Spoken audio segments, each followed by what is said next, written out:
Qatar menjadi negara Islam pertama yang menjadi tuan rumah pesta sepak bola dunia.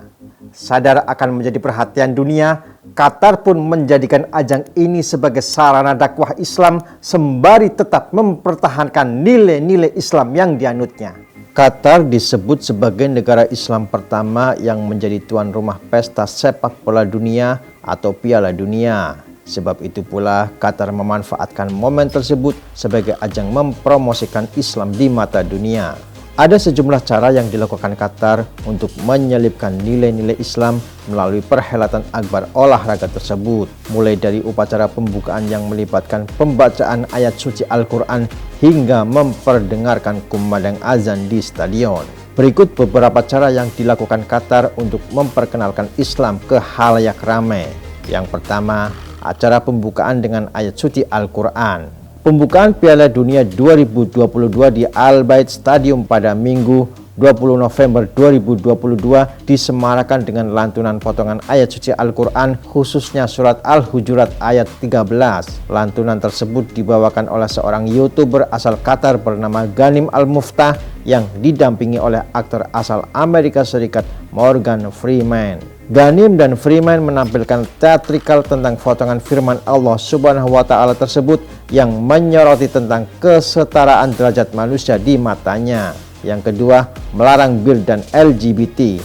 Meminum bir merupakan tindakan ilegal di Qatar yang sejalan dengan aturan Islam. Sebagai tuan rumah, Qatar melarang aksi menenggak alkohol tersebut di semua stadion Piala Dunia Qatar. Meski demikian, FIFA melakukan lobi khusus kepada panitia Piala Dunia 2022 untuk mengakomodasi para supporter yang datang dari negeri-negeri seperti Eropa dan Amerika Latin.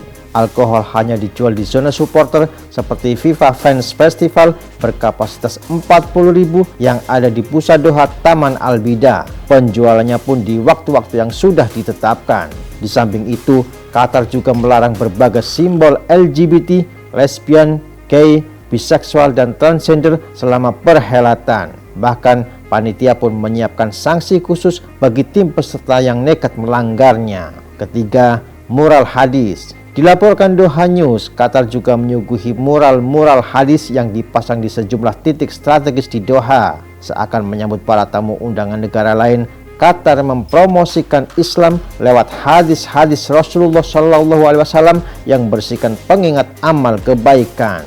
Yang keempat, barcode perkenalan Islam di hotel. Sejumlah hotel di Doha didesain khusus untuk memasang barcode di kamar pengunjung. Menurut Al Jazeera, barcode tersebut ditujukan sebagai media untuk memperkenalkan Islam yang ditampilkan dalam banyak bahasa. Mengutip dari Al Jazeera, Rabu 23 November 2022, barcode tersebut mengarahkan pada laman Kementerian Wakaf dan Urusan Islam Qatar. Tampilan pertamanya menyajikan pilihan bahasa yang dapat dipilih pengguna, lalu tampilan akan mengarah pada profil perkenalan Islam. Tidak semua larangan itu disambut dengan senang hati. Misalnya, tidak dikasih tempat para LGBT membuat timnas Jerman memprotes dengan menutup mulut saat sesi pemotretan di lapangan. Hal ini menimbulkan pro dan kontra di kalangan warganet. Bagaimana menurut Anda? Terima kasih sudah menonton. Jangan lupa like, subscribe, dan share ya.